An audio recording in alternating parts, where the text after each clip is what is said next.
It's important to keep moving, keep the sampling for different parameters. You can jump now to the salinity, and we will take out our hydrometer.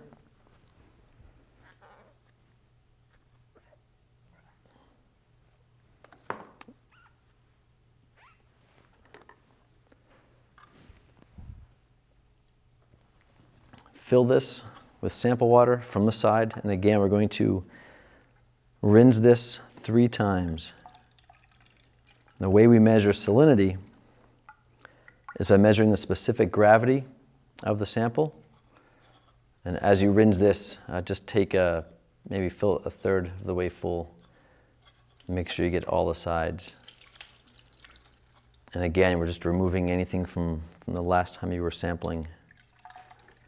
And again, we're rinsing 3 times. Everything is rinsed 3 times.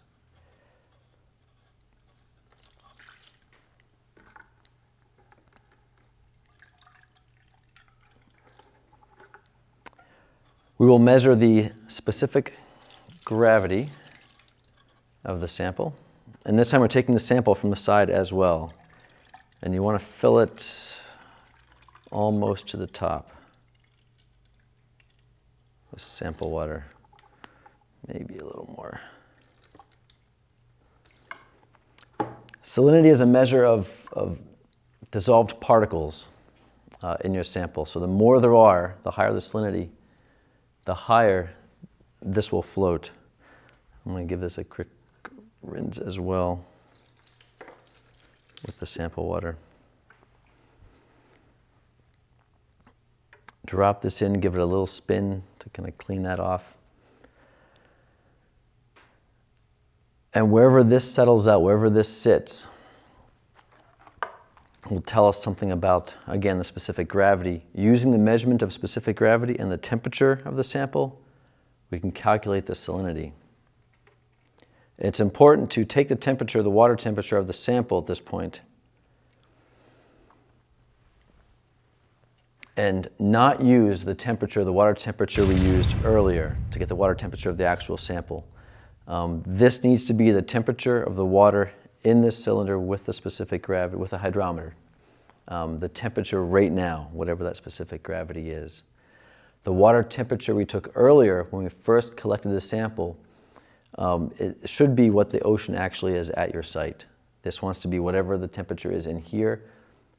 Later in the summer, you will notice that this water is warmer. It's been sitting in the sun now for 15 minutes than the sample was out in the ocean. So we will we'll take a reading from the hydrometer and mark this down. And you want to make sure you're not touching the hydrometer while you're taking the measurement. This will be moving around. You want to take this measurement at the water level. There will be a bit of a meniscus up alongside the hydrometer. You want to make sure you're looking straight across it and taking the measurement right at the water level. And this is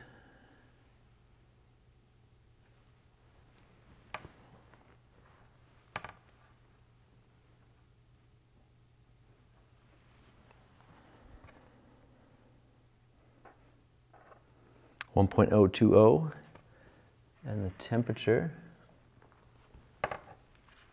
and again the temperature of this sample at this time is right at 16 degrees Celsius. We can check the specific gravity measurements and the water temperature in the sample now and get the salinity using these tables that are in your manual. The specific gravity we measured of 1.020 and the water temperature of 16 degrees. Work your way down until you come from 16 degrees down, 1.020 across, and you get 26.1. That number is your salinity. Again, we've measured salinity we've calculated salinity based on the water temperature of your sample here and the measure from the hydrometer. So 26.1 gets entered on your data sheet. Specific gravity here, read at a temperature here, calculates to a salinity here. And again, I want to stress that it's important to take this water temperature from this sample. Do not use your original water temperature from the sample bucket.